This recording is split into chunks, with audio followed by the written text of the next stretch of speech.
Bonjour à tous, alors aujourd'hui je vous propose une petite vidéo pour vous apprendre à utiliser la TI, la Texas Instruments, donc ici 83 Premium, pour calculer des valeurs de probabilité dans le cas d'une loi normale. Donc ici on est sur des températures autour du lac Léman, température de l'eau. On vous dit que ça suit la loi normale d'espérance 18,2 et d'écart type 3,6. Voilà, et on demande 3 probabilités. Donc ici, on étudie les températures. Donc on va créer une variable aléatoire. Donc x, c'est les températures de l'eau. Et on est en juillet, d'accord. Qu'est-ce qu'on sait? On sait que x suit la loi normale. Deux paramètres. Alors, il y a deux paramètres. Donc l'espérance, donc c'est 18,2, ça sera mu.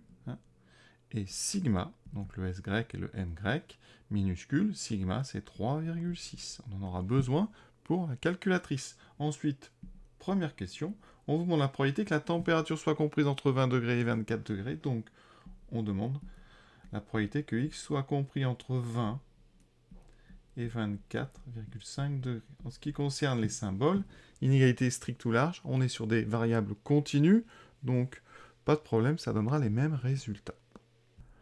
Ici, il va falloir aller dans le menu distribution, parce qu'on étudie la distribution donc des valeurs de x. Ici, c'est donc le menu qui est bleu, vous voyez, au-dessus de var, il y a marqué distrib, donc seconde distrib, et on a ici toutes les possibilités avec plein de lois. Ici, loi de student, loi du qui 2, et etc. Donc nous, c'est loi normale. Si vous descendez d'ailleurs, plus bas, vous aurez loi binomiale. Ouais, binomiale, voilà, vous avez certainement déjà utilisé. Donc nous, on est sur et loi normale, donc trois possibilités. Alors la première, ça permet de calculer les valeurs de la densité de probabilité, donc on ne va pas s'en servir ici. Nous, on veut des probabilités, donc ça sera le menu numéro 2. Et le troisième, ça permettra d'inverser, on verra ça plus tard, donc on appuie sur 2. Ici, vous avez donc à rentrer une borne inférieure, une borne supérieure, donc ici, nous, on est entre 20 et 24,5, vous voyez, c'est tout simple. J'écris 20 pour la borne inférieure, j'écris 24,5 pour la borne supérieure. Je suis donc entre 20 et 24,5. J'indique mon espérance, donc 18,2, et sigma 3,6. Je valide, et oui, je trouve, j'ai plus qu'à appuyer une fois, et je trouve 0,2685. Je ne mets pas à peu près égal, de toute façon, ça reste approximatif. Maintenant, je vais vous montrer sur GeoGebra ce que ça donne.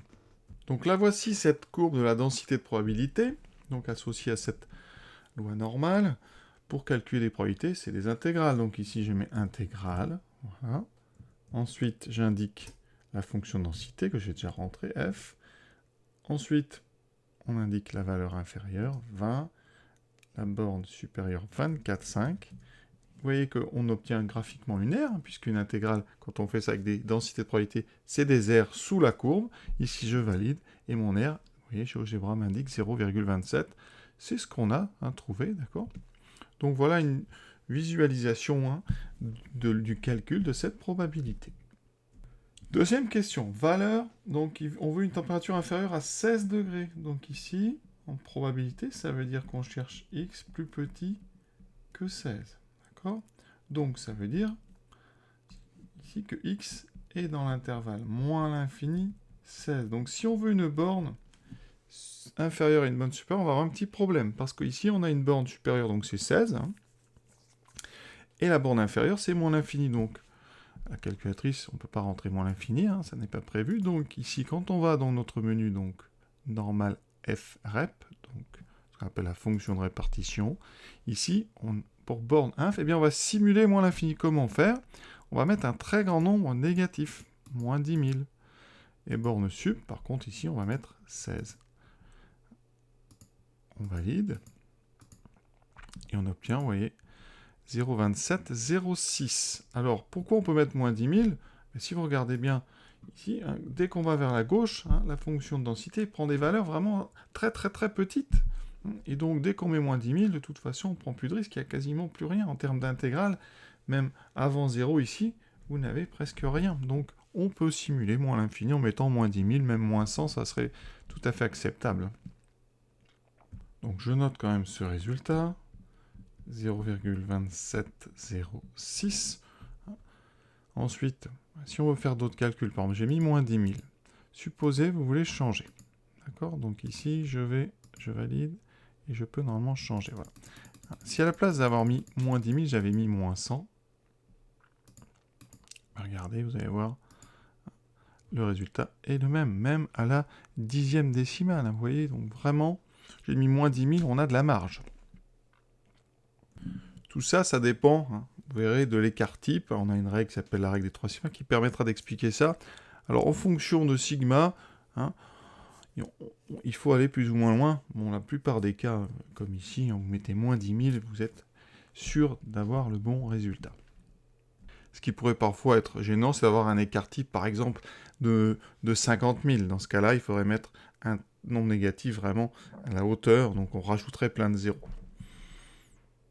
Alors sur GeoGebra, comme on va vérifier, je fais donc l'intégrale de ma fonction de densité entre moins 10 000 et 16. Et vous voyez que je trouve 27, enfin 0,27, donc 27%. Dernière question, donc on demande la probabilité que la température soit supérieure à 21, donc je répète, supérieur ou égal, c'est pareil en loi continue, donc je vais mettre supérieur ou égal. C'est donc la probabilité que x soit dans l'intervalle 21 plus l'infini. Donc on a le même problème que précédemment, il va falloir simuler plus l'infini. Donc ici dans ma borne inf, je vais mettre 21, et je dois être donc, ici, on va mettre, borne sup, on va mettre 10 000. Voilà, on va mettre un très très grand nombre, très grand par rapport à sigma en fait, c'est ce qu'il faut faire, par rapport à sigma et par rapport à mu. Donc ici je valide.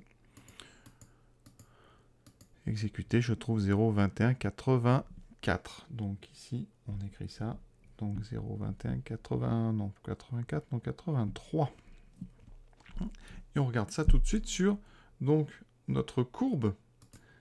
Donc je vais faire l'intégrale de la fonction de densité, la densité de probabilité entre donc 21 et 10 000. On valide.